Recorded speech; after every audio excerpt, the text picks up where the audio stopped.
तो मूवी शुरू होती है और हमें एक जेट को हवा में फ्लाई करते हुए दिखाया जाता है, जिसके पायलट्स थे हेल और उसका साथी जॉन। सब कुछ नॉर्मल चल रहा था, मगर तभी अचानक उन पर आसमान से कुछ मेटेरॉइड्स आकर गिरते हैं, जिससे उनका जेट हवा में ही ब्लास्ट हो जाता है। मगर अगले ही सीन में हम देखते हैं कि हेल जिंदा है और वो समंदर के अंदर एक बहुत बड़ी ग्रीन बॉल में बंद है। तभी हेल के पास कोई अजीब सा आदमी आता है, जिसका चेहरा हमें दिखाया नहीं जाता। वो अपने भाले से उस ग्रीन बॉल में वार करता है, जिससे कि वो हेल के फॉरहेड को भी टच करता है और अचानक हेल को काफी सारे विजन्स आने लगते हैं और थोड़ी देर बाद हेल समंदर से बाहर आने लगता है। उसकी बॉडी पर कपड़े नहीं थे और वो आगे की तरफ भागता है। तब उसे एक बॉटल नजर आती है, जिसे खोलने पर उसे उसमें कपड़े मिलते हैं। हेल उन कपड़ों को पहन लेता है। तभी वो नोटिस करता है कि उसके जैसे और भी लोग समंदर से बाहर आ रहे हैं। वो सब भी वहाँ पर पड़ी बॉटल से कपड़े निकाल कर पहनने लगते हैं और फिर हेल एक लड़की एलिस से पूछता है कि क्या उसे कुछ याद है कि वो यहाँ पर कैसे आई। तो हेल कहती है कि वो स्विमिंग पूल में डूबकर मर गई थी। वो बताती है कि वो वक्त 1990 का था। हेल इस पर हैरान हो जाता है, क्योंकि जब उसकी मौत हुई थी तब वो टाइम 2009 का था और यहाँ हम एक आदमी को देखते हैं जो कि वर्ल्ड वॉर 2 के दौरान मरा था। ये सभी हैरान होते हैं कि आखिर डिफरेंट टाइमलाइंस में मरने के बाद वो यहाँ पर एक साथ जिंदा कैसे हैं। तभी उन्हें एक जोरदार ब्लास्ट की आवाज आती है। वो सब उस आवाज की डायरेक्शन में जाते हैं तो तब उन्हें एक बहुत बड़ी मशीन नजर आती है, जिसमें आग जल रही थी। उस मशीन में कुछ होल्स थे और एक लड़की उसमें अपनी बोतल डाल देती है और जब वो उसे बाहर निकालती है तो उसमें खाना आ चुका था, जिसके बाद सभी ऐसा करने लगते हैं। यहाँ पर हेल मैरी से पूछता है कि वो कौन से टाइम से आई है। वो बताती है कि वो 1600 सेंचुरी की है। इस पर हेल हैरान होकर पूछता है कि फिर तुम्हें इंग्लिश समझ कैसे आ रही है। तो मैरी कहती है कि इंग्लिश क्या होती है, मैं इसे नहीं जानती। और ये सुनकर हेल समझ जाता है कि यहाँ पर कोई ऐसी एडवांस टेक्नोलॉजी है जो कि सबकी लैंग्वेज को ऑटोमेटिकली ट्रांसलेट करके उन्हें सुना रही है। तभी हेल वहाँ पर नीरो को देखता है, जो कि एक आदमी के साथ लड़ रहा होता है। हेल उसे ऐसा करने से रोकता है। तब वो नीरो को गौर से देखता है और उसे याद आता है कि उसे उसने अपने विजन्स में देखा था। इसी बीच वहाँ पर वैगलर नाम का आदमी अपने साथियों के साथ घोड़ों पर आता है। वो इन सब से अलग था, मतलब उसके पास पावर थी और वो इन सभी को बंदी बनाकर ले जाता है। रास्ते में हेल एलिस से कहता है कि ये जगह क्या है, अगर हम मर चुके हैं तो फिर हमें पैराडाइज या हेल में होना चाहिए था, हम यहाँ पर क्यों हैं? जरूर ये कोई बहुत बड़ा खेल है जिसके लिए हमें चुना गया है। एक जगह पहुंचकर वैगलर उन सबको जेल में बंद कर देता है। उनके पिंजरे में एक एलियन मैनेट और एक बच्ची ग्वेन भी होती है। मैनेट को देखकर वो सब घबराए हुए थे, मगर मैनेट कहता है कि मैं किसी को कोई नुकसान नहीं पहुंचाऊंगा। इस पर हेल मैनेट से उसके बारे में पूछता है और यहाँ पर मैनेट उसे बताता है कि साल 2009 में अर्थ पर एलियंस ने एक न्यूक्लियर हमला किया था, जो कि बहुत ही ज्यादा पावरफुल था और उसे पूरी दुनिया खत्म हो गई, कोई भी नहीं बचा। मैं उस वक्त एक स्पेसशिप पायलट था, लेकिन मैं भी उसमें मारा गया और मैं भी यहाँ आ गया। मुझे यहाँ पर आए हुए 2 साल हो गए हैं। मैं दरअसल दूसरे ट्राइब से हूँ और इस प्लेनेट पर हजारों छोटे छोटे ट्राइब्स हैं। ग्वेन भी उन्हीं में से एक ट्राइब से है। वैगलर यहाँ पर पिछले 10 सालों से रह रहा है, इसीलिए वो खुद को यहाँ का राजा समझता है। और ये सुनकर हेल और एलिस हैरान रह जाते हैं। अब रात पे जब सब सो जाते हैं तो हेल के पास वही अनजान क्रिएचर आता है जिसे हमने मूवी के स्टार्ट में देखा था। वो हेल को जेल से आजाद कर रहा होता है, मगर ये सब नीरो देख लेता है। नीरो से कहता है कि वो उसे भी आजाद करे,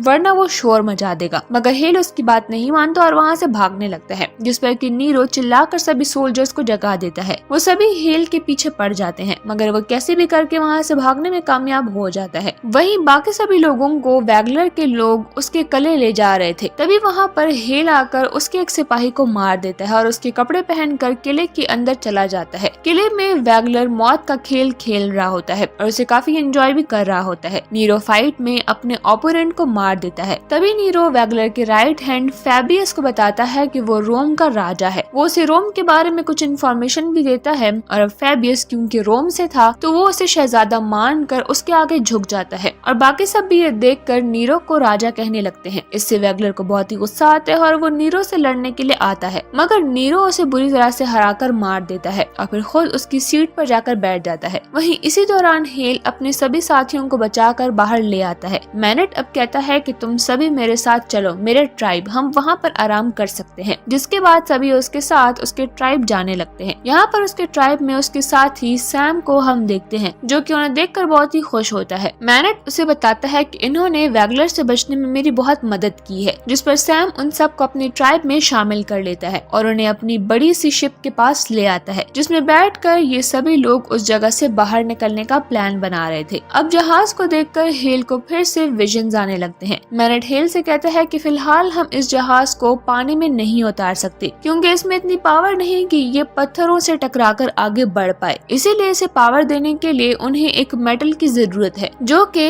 वैगलर की कुर्सी पर लगा हुआ है। वो मेटेरॉइड के टुकड़े से बना है और उसके बगैर हम आगे नहीं जा पाएंगे। दूसरी तरफ लैबियस नीरो को सैम और उसकी ट्राइब के बारे में बताता है कि वो लोग शिप बना रहे हैं और हमें उन पर अटैक करके वो शिप उनसे ले लेनी चाहिए ताकि वो इस आइलैंड से निकल सके। नीरो को उसका प्लान अच्छा लगता है और वो इसके लिए मान जाता है। वहीं दूसरी तरफ हेल सैम से कहता है कि मैंने सुना है कि तुम जहाज को डाउन रिवर समंदर में ले जाना चाहते हो, मगर तुम्हें इसे अप रिवर ले जाना चाहिए, क्योंकि मैंने ऐसा अपने विजन्स में देखा है। मगर सैम कहता है कि मैं तुम्हारे विजन्स पर बिलीव करके इतना बड़ा रिस्क नहीं ले सकता। अगले दिन हेल वहाँ पर एक जासूस को पकड़ता है, जिसे कि टिम मार देता है। हेल उसे कहता है कि हम इसे बंदी भी बना सकते थे, तुमने इसे क्यों मारा? तब टिम कहता है कि जासूस की यही सजा है। तब सैम वहाँ आकर टिम और हेल को नीरो के किले में जाकर वो मेटल लाने को कहता है। साथ वो उन्हें ये भी कहता है कि अगली हाई टाइड आने से पहले अगर तुम लोग ना आ सके तो हमें तुम्हारे बगैर ही जाना होगा। हेल और टिम किसी तरह नीरो के इलाके में घुस आते हैं और सबसे बचते हुए वो उसकी सीट तक भी पहुंच जाते हैं, मगर वहाँ उन्हें वो मेटल नहीं मिलता। तभी वहाँ पर नीरो आ जाता है और उन्हें मेटल दिखाते हुए कहता है कि तुम लोग जरूर इसे ढूंढ रहे होगे। फिर वो अपने सिपाहियों से कहकर हेल को अरेस्ट करवा लेता है और यहाँ हेल को पता चलता है कि असल में टिम नीरो के साथ मिला हुआ है और वही उसका जासूस है। अब नीरो और उसके सिपाही सैम के ट्राइब में आते हैं, जहाँ वो सबसे कहते हैं कि जिसको मेरा साथ देना है दे सकता है, वरना बाकी सबको मार दिया जाएगा। फिर वो सैम से इस जहाज को स्टार्ट करने के बारे में पूछता है। जब वो नहीं बताता तो नीरो उसे मारने की धमकी देता है, इसीलिए वो उसे बता देता है। इसके बाद नीरो हेल को काफी टॉर्चर करता है, उसे पानी में बांधकर वो उसके हाथों पर चढ़ता है और फिर वहाँ से चला जाता है। कुछ टाइम के बाद ग्वेन वहाँ आकर उसके हाथ की रस्सी काट देती है। हम देखते हैं कि नीरो ने एलिस को बंदी बनाया हुआ है, जहाँ वो उसे जबरदस्ती करने की कोशिश करता है। वहीं हेल सभी से बचकर उस जगह पर आता है जहाँ पर सैम, हेल और बाकी सबको बंदी बनाया हुआ था और वो सब डिसाइड करते हैं कि कैसे उन्हें अपनी शिप वापस लेकर नीरो को हराना है। वो सभी जेल से बाहर आकर शिप के डेक पर आ जाते हैं। उधर हेल एलिस को बचाने जाता है, मगर नीरो फौरन एलिस की गर्दन पर चाकू रखकर हेल को तलवार फेंकने को कहता है और उसे ऐसा करना पड़ता है। दूसरी तरफ मैरी जहाज की रस्सियां काट रही होती है। सैम और मैनेट बारूद भरे तीरों की मदद से नीरो के साथियों पर हमला करने लगते हैं, जिससे कि उस कमरे में भी धमाका होता है जिसमें कि हेल और नीरो थे। इसी मौके का फायदा उठाकर एलिस उसके हाथ पर काट लेती है, मगर हेल उस पर हमला कर सके इससे पहले ही वो वहाँ से भाग जाता है। उधर मैरी रस्सी काटने में कामयाब हो जाती है और सैम और मैनेट हेल के साथियों से मुकाबला कर रहे होते हैं। तभी टिम वहाँ आकर सैम से लड़ने लगता है, मगर सैम उसे मार देता है। वही फैबियस आकर हेल से लड़ने लगता है, मगर यहाँ पर एलिस उसे किसी चीज से मारती है और हेल को बचा लेती है। तभी वो नोटिस करते हैं कि उनका जहाज पत्थरों से टकराने वाला है। तभी मैनेट उस जहाज में उस मेटल को डाल देता है। वो सभी पर्दों को ऊपर की तरफ लेते हैं, मगर इंजन स्टार्ट नहीं होता, जिस वजह से जहाज का बैलेंस बिगड़ने लगता है। मगर तभी एलिस हथौड़े से इंजन को मारने लगती है, जिससे कि इंजन स्टार्ट हो जाता है और वो सभी बहुत हैरान और खुश होते हैं। हेल सैम से कहता है कि नीरो अभी भी जहाज पर है, इसीलिए वो सैम को जहाज का ख्याल रखने का कहकर नीरो को ढूंढने चला जाता है। एक रूम में पहुंचकर हेल देखता है कि नीरो ने एक आदमी को तलवार की नोक पर रखा हुआ है और वो उसे मारने की धमकी देता है। तब हेल कहता है कि अगर उसमें हिम्मत है तो वो उससे लड़कर दिखाए। उसने हिस्ट्री में नीरो राजा के बारे में पढ़ा था। जब दुश्मन उसके महल पर हमला कर रहे थे तब उसने खुदकुशी कर ली। ये सुनकर नीरो को बहुत ही गुस्सा आता है और वो हेल से लड़ने लगता है, मगर हेल बड़ी ही बहादुरी से उसे हरा कर मार देता है। उसके मरने के बाद उसके सारे सिपाही खुद ही समंदर में कूद जाते हैं और ये देखकर सभी खुश होते हैं। हेल अब सैम के पास आता है, जो कि अपनी डायरी लिख रहा था। सैम बहुत ही खुश था। वो हेल से कहता है कि वो अब इस जहाज का कैप्टन है, मगर हेल कहता है कि इस जहाज को बनाने वाले तुम हो, मैं नहीं, इसलिए तुम ही हमेशा इसके कैप्टन रहोगे, लेकिन जहाज अप रिवर से जाएगा। जिस पर सैम हंसकर कहता है कि हाँ। और फिर मूवी के एंड में हम देखते हैं कि वही अजीब क्रिएचर अपने जैसे बाकी क्रिएचर से कहता है कि उनका सफर अब शुरू हो गया है और उम्मीद है कि वो टाइम पर अपना सफर पूरा कर लेंगे। दूसरी तरफ हम समंदर में फिर से वही ग्रीन बॉल्स देखते हैं,